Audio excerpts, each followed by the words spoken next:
It is exactly 1 year on since Russia launched its invasion of Ukraine.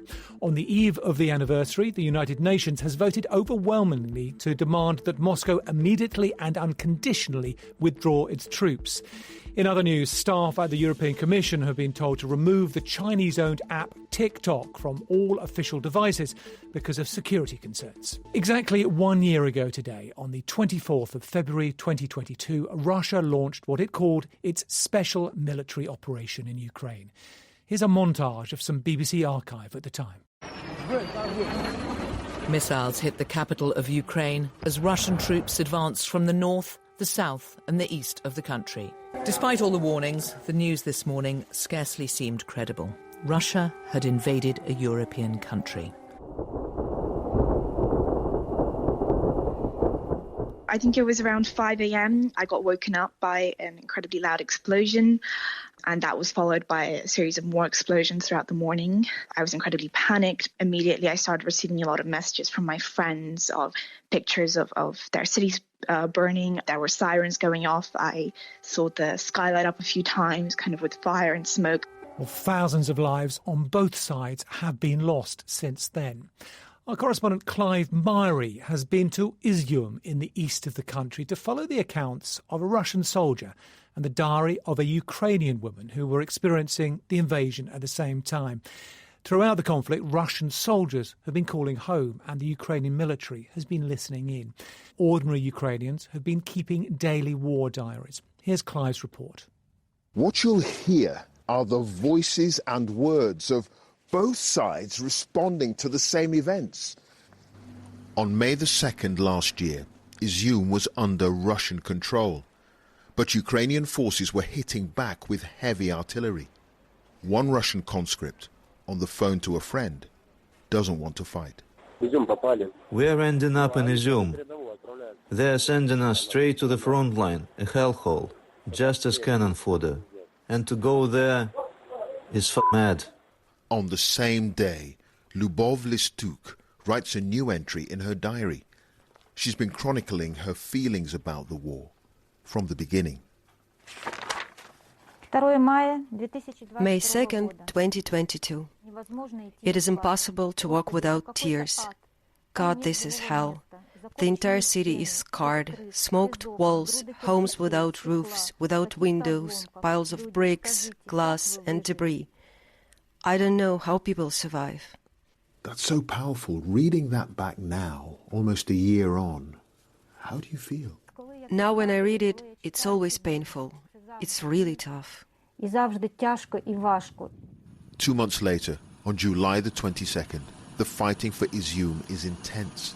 The Russian hold on the city is precarious, and one soldier calls home to his wife. How are things going? Yesterday this hit us pretty bad.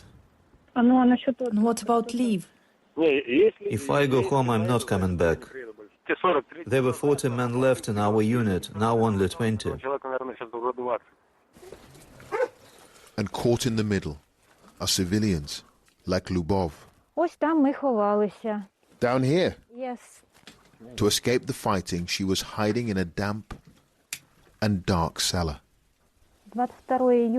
July 22nd, 2022. Apparently 2 people were killed. I am frightened again, just when I was thinking about leaving. Out of the darkness came light. On September the 6th, these Ukrainian troops entered the city.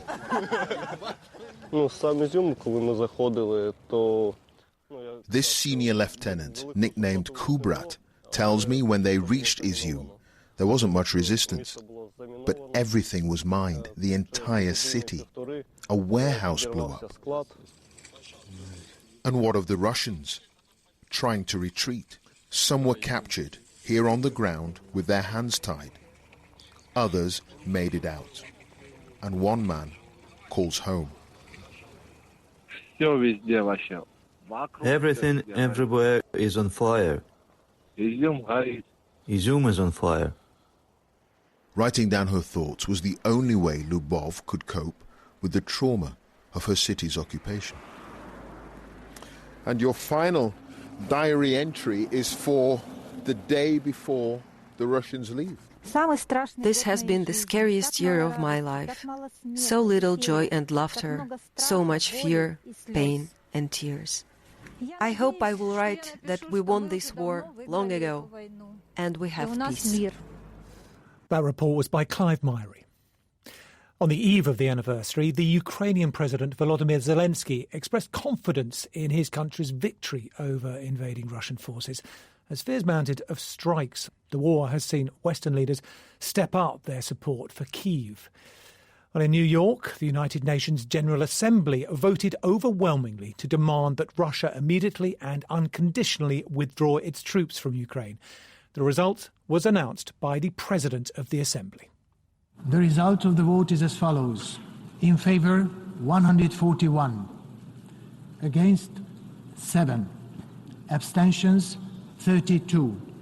Draft resolution A/ES11/L7 is adopted. Well, India and China were among the 32 members that abstained.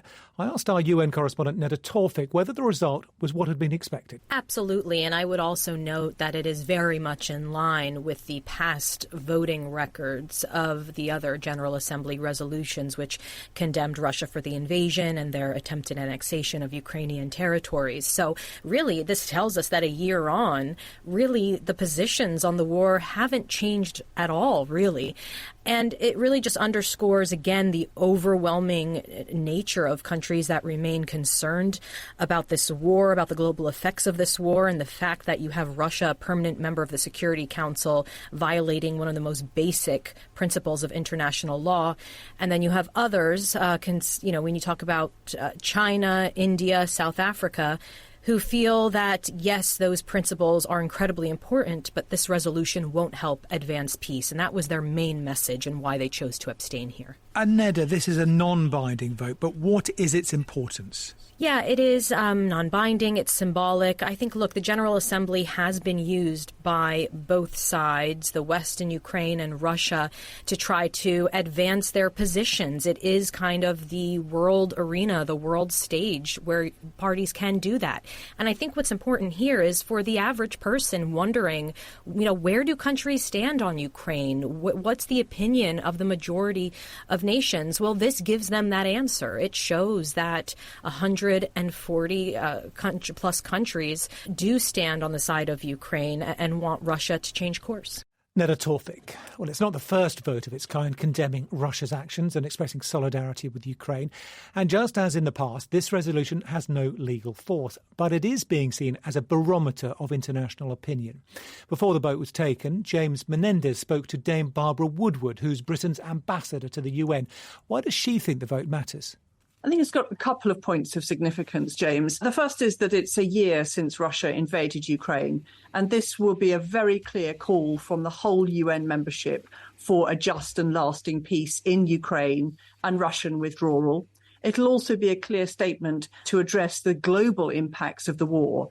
We've seen food and fuel prices rise as a result. So I think quite an important point where the membership of the United Nations will state categorically to Russia that the war needs to end, Russia needs to withdraw, and Russia will be seen as very isolated, as we've seen throughout the last 12 months. But not the whole membership. That's unlikely, isn't it? I mean, given the last time it was about 3/4 of members voted in favour of the resolution condemning Russia, leaving, 50 countries that either abstained or supported Russia? It's worth breaking that vote down. We've seen consistently over the last year more than 140 countries voting against Russian aggression, the humanitarian consequences, the illegal annexations. We've seen only 4 countries voting with Russia on these votes, which is hardly what you'd expect for a global superpower who claims to have right on their side. And then, as you say, quite a lot of abstentions in the middle. But I think it's worth bearing in mind a couple of things. The first is that Russia, a bit like it has in Ukraine, is a bully when it comes to UN votes. And so it intimidates countries and it makes very clear that an abstention counts as a vote against Russia. So that's a pretty brave thing for some countries where Russia is closely involved economically or militarily to do, even to put down an abstention. Do you think Russia cares? Oh, yes, I think Russia cares. I think all of the statements we've seen from President Putin and what I hear from my Russian counterpart in the Security Council, it's all very defensive. They keep calling spurious Security Council meetings, making pretty incoherent attempts at defending what's going on. And just this morning, I was in the Security Council and the Russians were lashing out at the European Union. So they definitely care. They're losing what is a war that they claimed was going to be a special military operation and over in 3 days. They're on the back foot. Dame Barbara Woodward, Britain's ambassador to the UN. A large number of delegates on Thursday walked out during a Russian address at a parliamentary session of the European security body, the OSCE, in Vienna. Ukraine and Lithuania boycotted the session entirely. They were protesting against the presence of a Russian delegation a day before that anniversary of the invasion of Ukraine. A member of the Latvian delegation, Rihards Kolts, expressed his anger that Russia had been allowed to take part. There's an elephant in this room, which is called by name Russian Federation delegation. I mean, it's just a disgrace that this delegation is here, particularly the delegation that consists of members who are sanctioned individuals who voted to annex independent countries' territories, Donbass, Kherson, Zaporizhia Oblast, Lugansk, and we're sitting like nothing happened. Rihards Kolts. Well, Poland has started fortifying its border with the Russian exclave of Kaliningrad. The defence minister in Warsaw said it was a preventative measure. Kaliningrad was ceded to the Soviet Union at the end of the Second World War. It's separate from the rest of Russia and shares borders with Poland and Lithuania. Adam Easton reports from Warsaw. Poland's defence minister said measures were now being taken to strengthen security along the borders with Kaliningrad and Belarus. In November, the Polish military began laying out a 2.5-metre-high razor wire fence along the country's 232-kilometre border with Kaliningrad. Officials said they were concerned an increase of direct flights into the Russian exclave from Turkey in the Middle East might herald a new migration crisis. Adam Easton. Now to other news. Have a listen to this. Okay, I'm bored in the house and I'm in the house bored.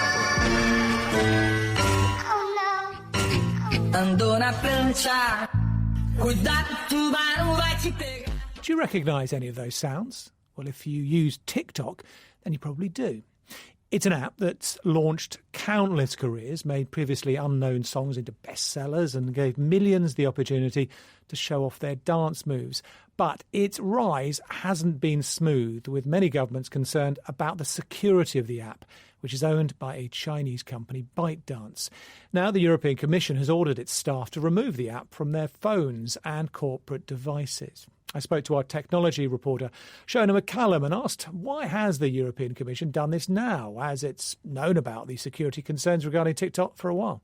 They've come out and said, look, we're implementing this measure, firstly, to protect data and secondly, to increase cyber security. You know, the European Commission is the EU's executive arm and it's issuing this to all 32,000 of its civil servants and told them that they must uninstall TikTok and remove the app no later by the 15th of March. You know, this is an app that has had several security concerns raised, not just in Europe, although the Dutch government said that they were concerned about it, but further across the world, really. We've seen India banning TikTok completely, and last year in the US, the Senate passed a bill to say that no federal employees, so any US government officials, shouldn't have TikTok on their devices. So there is this growing concern, I think, about what the Chinese government may be getting from the data that people feed into TikTok. So the concern being that they can glean sensitive information. What does TikTok say? Yeah, that's right, Nick. I mean, the concern is if you've got TikTok on your phone, or if I do, is it reading your emails? Is it looking at your photos? Is it,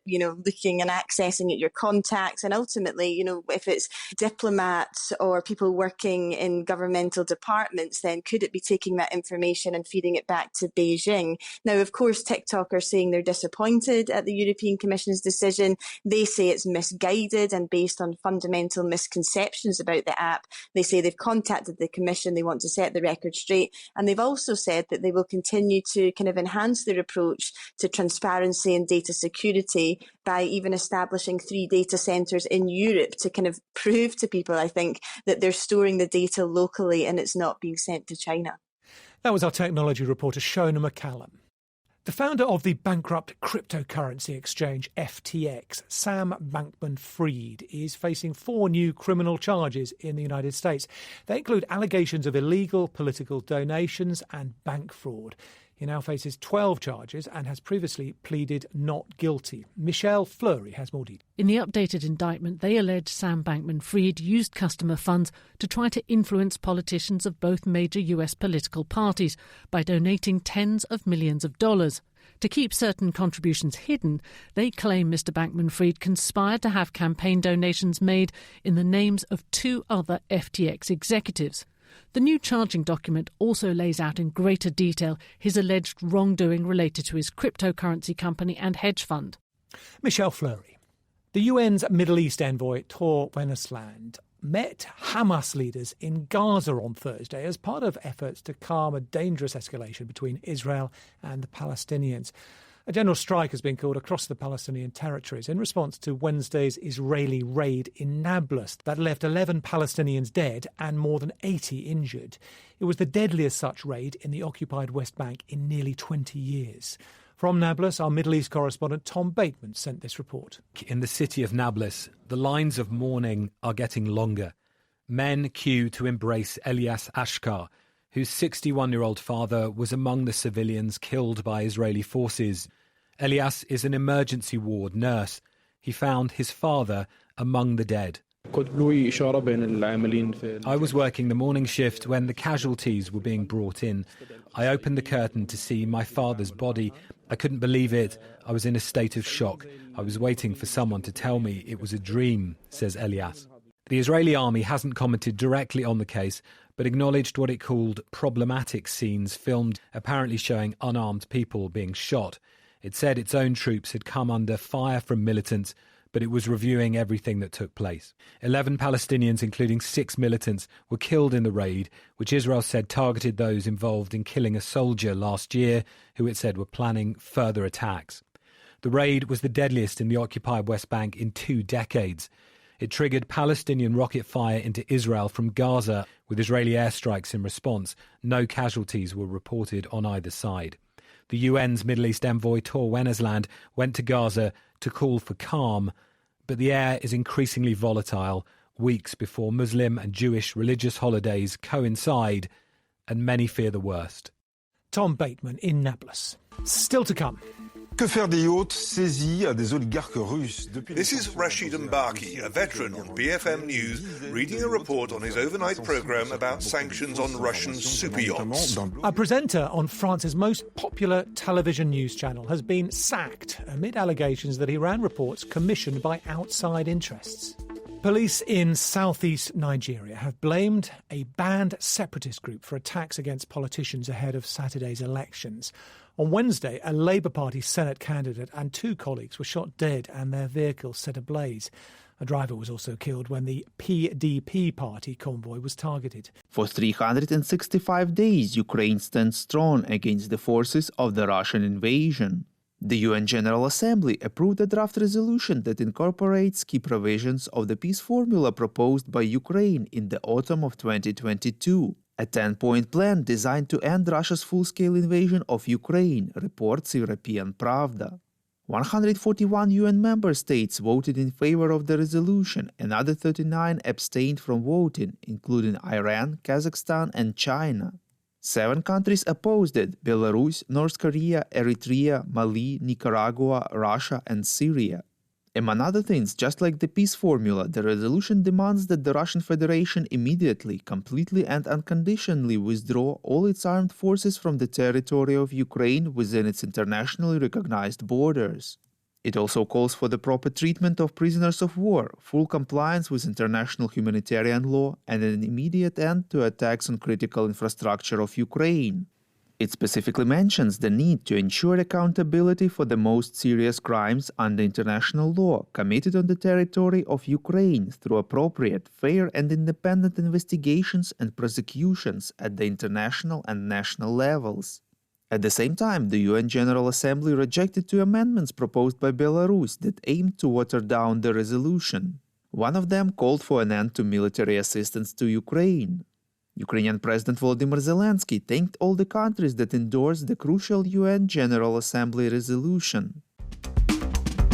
The Chinese Ministry of Foreign Affairs has published a so-called peace plan with its ideas for the settlement of Russia's war against Ukraine, reports Ukrainska Pravda. The document, called China's Position on the Political Settlement of the Crisis in Ukraine, consists of 12 points. Respect for the sovereignty of all countries, rejection of the Cold War mentality, cessation of hostilities, resumption of peace talks, solving the humanitarian crisis, protection of the civilian population and prisoners of war, ensuring the safety of nuclear power plants, reduction of strategic risks, promotion of grain export, termination of unilateral sanctions, maintaining the stability of industrial and supply chains, promotion of post-war reconstruction. Beijing believes that it is important to support direct dialogue between Moscow and Kyiv, a gradual reduction in the tensions of the situation, and the complete cessation of hostilities. In addition, according to China, unilateral sanctions not approved by the UN Security Council and maximum pressure cannot solve the problem. They only create new problems. The document of People's Republic of China also states that the use of nuclear weapons is unacceptable. Earlier, the Chinese Foreign Ministry accused Ukraine of smuggling weapons supplied by the United States into the hands of criminal groups in Europe and other regions, reports Espresso. The Ukrainian Foreign Ministry denied such allegations. The President of Ukraine, Volodymyr Zelensky, informed in his evening video address that he held a meeting of the staff yesterday. They discussed the current situation on the front line. The most difficult situation is in the east of Ukraine. Separately, they addressed the issue of production and supply of ammunition and weapons. Zelensky said that he, of course, cannot publicly disclose the details, but stressed that even in current conditions, Ukraine has the appropriate potential. The president also informed that another Russian strike damaged the main pipeline that provided central heating to about 600 houses in Kherson. That is more than 40,000 people. Repair work will continue without pause until the heating supply is restored, stressed Zelensky. The US plans to announce a $2 billion aid package for Ukraine on the anniversary of the Russian invasion, February 24th, reports Ukrainska Pravda. According to the CNN sources, the list of support will include HIMARS rocket launcher systems, artillery ammunition, several types of unmanned aerial vehicles, demining equipment, secure communication equipment, preparation and maintenance. This time, the US government will send weapons to Ukraine from the warehouses of the US Army and will order their production from American companies. The media stressed that while this aid may take much longer to arrive in Ukraine, it also signals a long-term commitment to help Kyiv.